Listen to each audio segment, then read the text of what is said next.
අයිබෝවන් යාළුවනේ අමුතු කතාලෝකයක එකතු වෙලා ඉන්න ඔයාලව අදත් ගොඩක් ආදරයෙන් පිළිගන්නවා.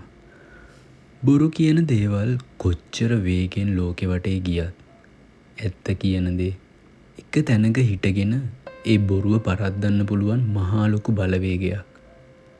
තමන් ආදරය කරන කෙනා වෙනුවෙන් ඕනම ගින්නකට පනින ලෑස්ති ගෑනියක් ඉස්සරහා ලෝකෙ කොච්චර ලොකු බලවතෙක් වුණත් දනගහන්න සිද්ධ වෙනවා.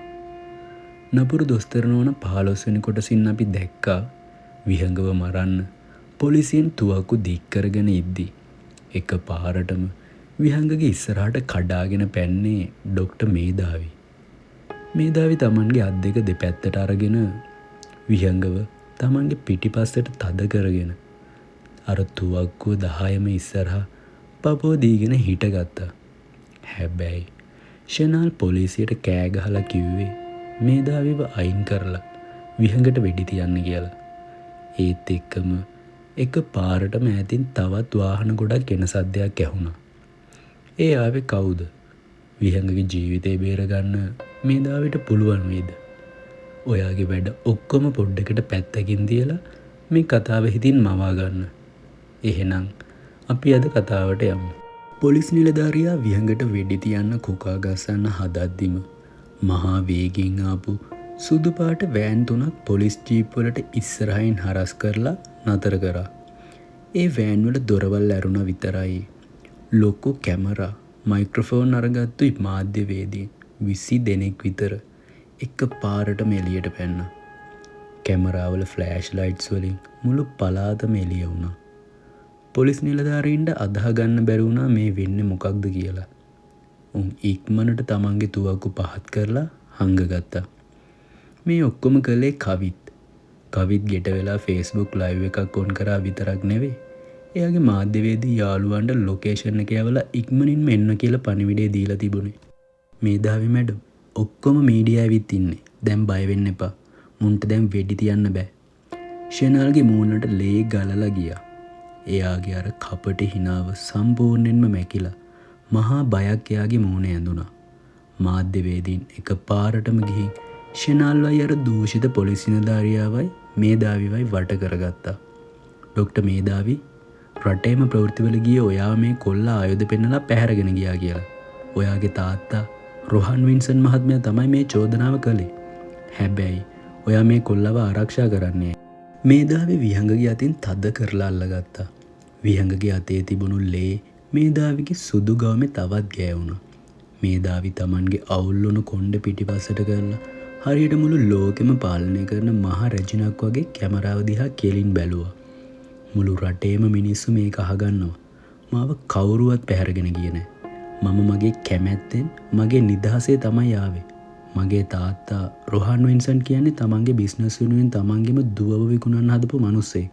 මෙතන මේ ඉන්න ෂෙනාල් මාව බලෙන් බඳින්න ඕන නිසා ඊයේ රෑ අපේ හොස්පිටල් එකේ හිටපු අහිංසක පේෂන්ට් කෙනෙක්ගේ ඔක්සිජන් බටේ ගලවලා මරන්න හැදුවා. මේධාවිගේ වචන ඇහෙද්දි මුළු රටම හෙල්ලුණා. මාධ්‍යවේදීන්ගේ කැමරා කෙලින්ම යොමු වුණේ දාඩිය දාගෙන වෙවුලමින් ඉන්න ෂෙනාල් දිහාට. අර පේෂන්ට්ව මරනවා කියලා තර්ජනය කරලා තමයි මුන් මාව බලෙන් මගුල් පොරුවට නැග්ගුවේ.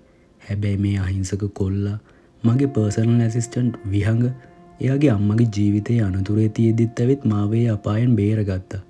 මේ ඉන්න පොලිසිය ෂෙනාල්ගෙන් සල්ලි අරගෙන නිරායුධ මිනිහෙක්ට වෙඩි තියන්න හැදුවේ. දැන් පුළුවන් නම් වෙඩි තියපල්ලා. මුළු රටම බලාගෙන ඉන්නවා. මාධ්‍යවේදීන් එක දිගට ප්‍රශ්න අහන්න ගත්තා. ෂෙනාල් මූණ වහගෙන අර කළු පාට ඩිෆෙන්ඩ් එකට පැනලා දොර වහගත්තා. දූෂිත පොලිස් නිලධාරීන් ඉක්මනින්ම තමන්ගේ ජීප් වලට නැගලා එතනින් පැනලා ගියේ ලැජ්ජාව දරා ගන්න බැරුව. විහඟට මේ කිසිම දෙයක් අදාහ ගන්න බැරි වුණා. මේධාවි මුළු ලෝකෙම ඉස්සරහා තමන්ගේ ආදරය වෙනුවෙන් පෙනී හිටියා.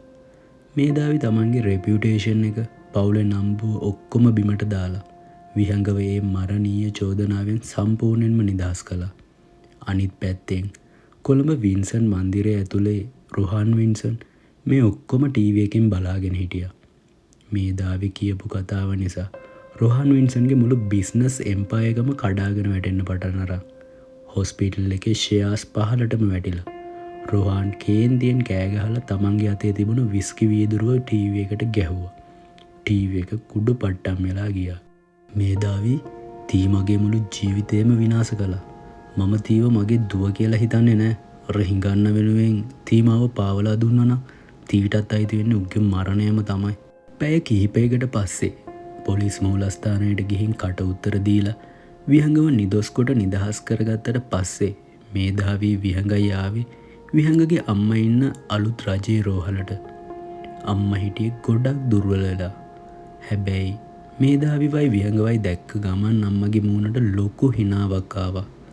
මේධාවි තමන්ගේ ඉරුණු ලේ ගෑවුණු ගවුම පිටින්ම ගිහින් අම්මගේ ඇඳ ළඟ දන ගහලා වාඩි වුණා.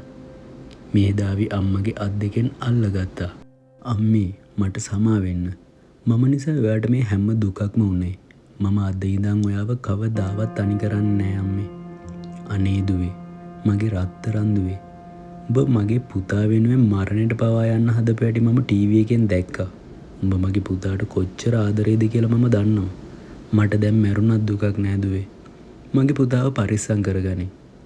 අම්මා මේධාවිගේ ඔළුව අත ගෑවා. විහඟ ඇස්වල කඳුළු පුරවගෙන මේ දිහා බලාගෙන හිටියා. හවස හෝටලයකට ගිහින් ඇඟපත හොදගෙන අලුත් ඇඳුම් ඇඳගත්තට පස්සේ මේධාවි බැල්කනියට වෙලා කල්පනා කර කර හිටියා. විහඟ කෝපි එකකුත් හදාගෙන හිමීට මේධාවි ළඟට ආවා. මැඩම් ඔයා දැන් මොකද කරන්නේ? ඔයාගේ තාත්තා ඔයාව හොස්පිටල් එකෙන් අස් කරලා ඔයාගේ බැංකු ගිණුම් ඔක්කොම ෆ්‍රීස් කරලා ඔයාට දැන් යන්න ගෙයක් නැහැ, සල්ලි නැහැ. මම හින්දා ඔයාට ඔයාගේ මුළු ලෝකෙම නැති වුණා. මේධාවි විහඟ දිහා හැරිලා බැලුවා. එයාගේ මූණේ තිබුණේ ලොකු සහනයක් පිරුණු ලස්සන හිනාවක්. මේධාවි කෝපි එක අතට අරගෙන අනිත් අතින් විහඟගේ අත අල්ලගත්තා. මගේ ලෝකෙම නැති වුණා නෙමේ විහඟ. මට අද තමයි මගේ ලෝකෙ හම්බ වුණේ. සල්ලි වලට වඩා බලයට වඩා වටින මං වෙනුවෙන් මැරෙන්න උනත් ලෑස්ති මිනිස්සෙක් මට හම්බ වුණා. මම වින්සන්ට් හොස්පිටල් එකේ මේධාවි වින්සන්ට් කියන රොබෝ නෙමෙයි. මම අද නිදහස්. මට දැන් ඉන්නේ ඔයයි අම්මයි විතරයි. විහඟගේ ඇස්වලට ආයෙමත් කඳුළු ආවා.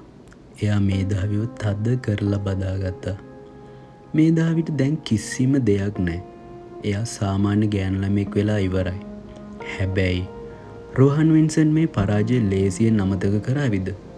සල්ලි සහ බලය අහිමි වුණු මේධාවිට විහඟව ආරක්ෂා කරගන්න පුළුවන් වෙයිද? ඒ හැම දෙයක්ම දැනගන්න කතාවේ ඊළඟ කොටස වෙනකන් ඉන්නම වෙනවා. ඔයාලට මේ කතාවේ 15 වෙනි කොටස ගැන මොකද හිතෙන්නේ? මේධාවි මාධ්‍ය ඉස්සරහා තමන්ගේ තාත්තවයි ෂෙනාල්වයි හේලි කරපු එක හරිද? දැන් සල්ලි නැති මේධාවිට විහඟත් එක්ක ලස්සන ජීවිතයක් ගෙවන්න පුළුවන් වෙයිද? ඔයාගේ අදහස පහලින් කමෙන්ට් කරන්න. මේ කතාව දිගටම අහන්න ආස නම් දැන්ම අමුතු කතා ලෝකේ සබ්ස්ක්‍රයිබ් කරලා බෙල් අයිකන් එකත් ක්ලික් කරලා තියාගන්න. ඉක්මනින්ම 17 වෙනි කොටසින් හමු වෙමු. පරිස්සමෙන් ඉන්න. බුදු සරණයි.